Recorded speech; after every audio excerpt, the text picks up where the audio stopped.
Hello my friends, and welcome to my channel. My name is Severiano Paoli, and we're gonna talk about the double bass. What we're gonna talk about today is the spiccato bow stroke. Many people have asked me through the years about how I do it, how I practice it, and all these things, and I've realized that many bass players actually have difficulty with this bow stroke. So, since it's very widely used in most musical genres, from baroque to contemporary and everything in between, we're gonna take a look at how I do it. Let's go! The spiccato is a very articulated and percussive bow stroke, and which is really widely used throughout the history of music, as I was mentioning before. You will find it in baroque, in classical, romantic, in most composers, and it's pretty much what I'm going to play for you now.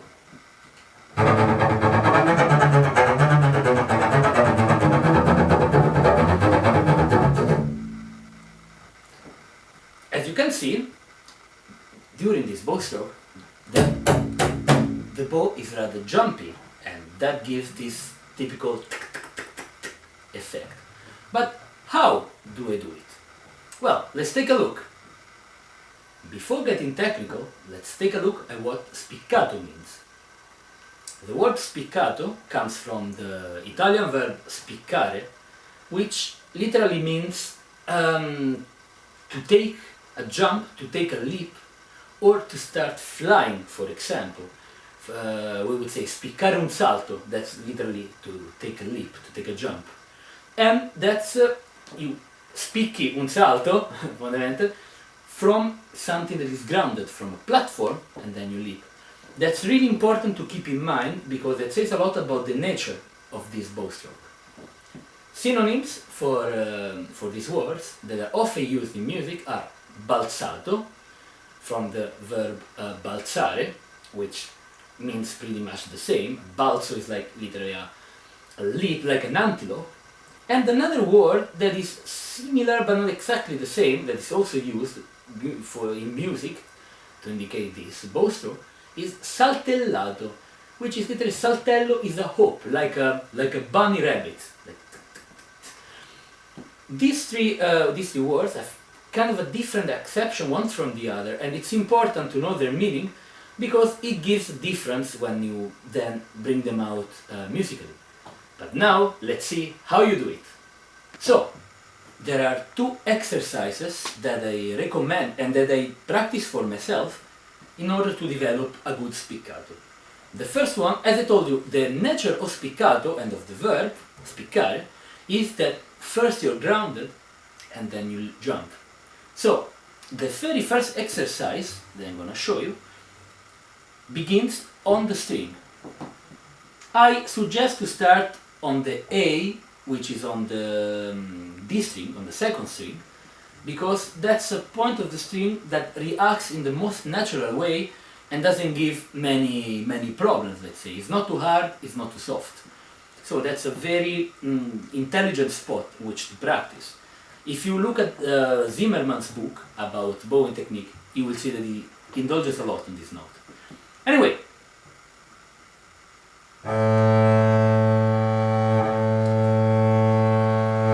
you start a very smooth détaché bow stroke, and you stem the string.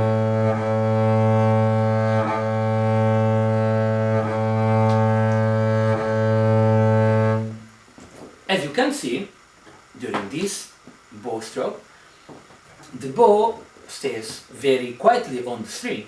The hair grips the string smoothly and moves smoothly, and you see that it's just very grounded on the string. But now, what happens if I start going faster? If I start using faster articulations? Let's take a look.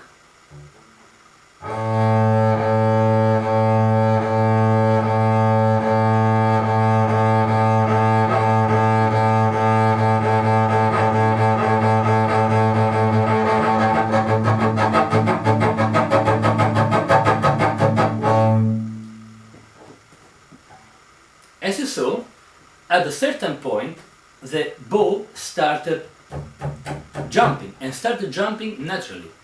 There was absolutely no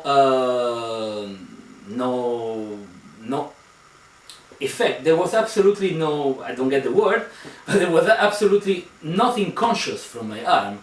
I was simply following what the bow wanted. Let's now take a look more in detail at what happened. So, what has just happened? What happened is this. As you see, the bow is a very elastic body. Look, this is the stick, it's very elastic. And so is the hair, of course. The string is elastic as well. The moment that you start speeding up the détaché on the bow starts doing this movement to give momentum to the string, to give the string the impulse. The string gives back some impulse with its resistance. The two things together, at a certain point, make the bow begin to spring. So what happened is that we've just followed the natural tendency of the bow to spring, and that's all a matter of elasticity. So the very first exercise, as I was mentioning before, that I suggest you to do in order to develop the spiccato is to imitate what I've just done. So to really find the moment, feel the moment that the bow wants to begin to spring, and just to use the minimum control needed, so that, of course, you don't start doing this, so that you don't lose control of the bow and it stays on the string, but you don't really have to do much. So, how do you get this? You stay very relaxed with your arm, that's really important. You have a sure grip, don't forget the pinky, and then you start slowly.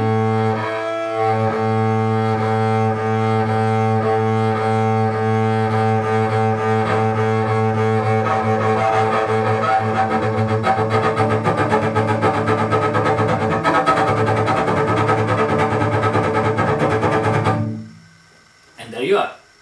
There is another very useful exercise which, in my opinion, completes the other one, which is exactly the opposite, actually.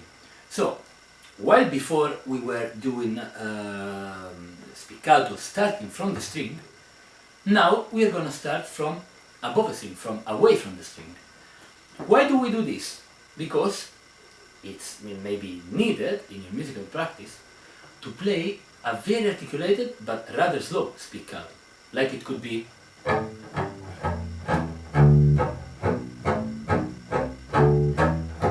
Sometimes composers just write in a way that you really need to play slow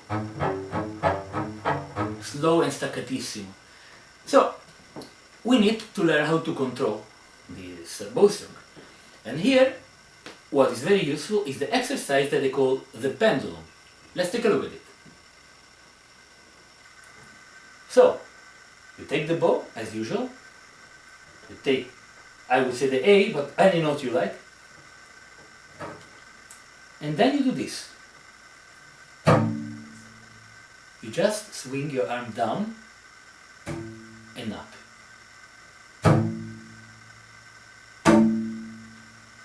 Don't worry if at the beginning you don't get an even sound or a very good sound. What's really important is that you learn the movement from your shoulder. So what's really relevant here, what's fundamental, that you just really have this. Swing like a pendulum very freely. The second step is that you try as much as possible to stay in the same area of the bow. For example, in every bow there is an area that will spring better. On this bow it's here, it's generally in the lower middle, between the, let's say, the middle of the bow and the frog, but you have to find where it works well on your bow. Anyway, you try to swing, to do the pendulum as much as possible in the same area of the bow. So,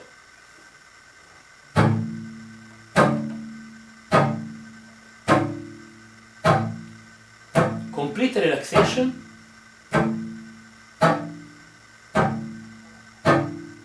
and focus on having a good sound,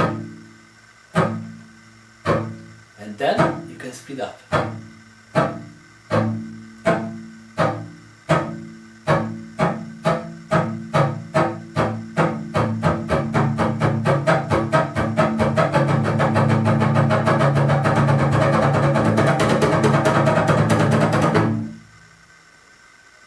With the pendulum exercise, we've just learned how to do the spiccato from above.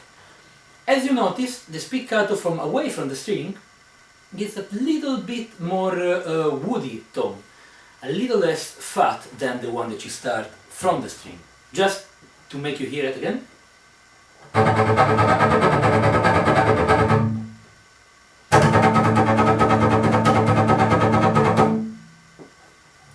This difference can come very useful depending on what sort of music you're playing. Now, getting back to what I was saying about the words, this is my conception about what the difference between spiccato, balzato and saltellato is. Other people will say something else. I don't know, I just try to take the meaning from the words. So, I would say that the spiccato is literally the fat one, the very first. Like the one you would use, I don't know, some Beethoven, for example. The balzato, I would say it's a bit more, how to say, it's a bit lighter, maybe a bit sillier, something like that. Like what you would use on the Falstaff by Giuseppe Verdi.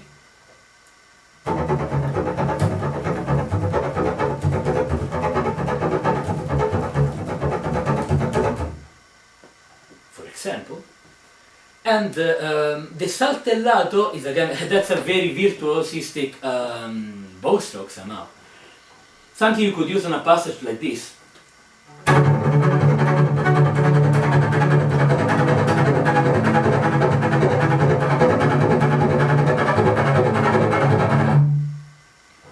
This is how I see it. Of course, always be flexible and see what the conductor, what the musical context asks you. So dear friends, we're at the end of this video. I hope you enjoyed it and I hope it was of some inspiration to you.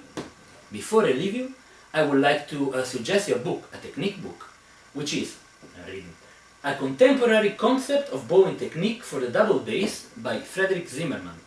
You will find the link in the description. It's a wonderful book, very specific for this sort of articulation, and has helped me a lot to develop it and to control it. So I warmly suggest it. This said, thank you so much for watching, and I'll be happy to read your comments. Let's have a nice discussion about this topic. If you like it, please put a like, and don't forget to subscribe to the channel for new tutorials. Have a great day. Ciao!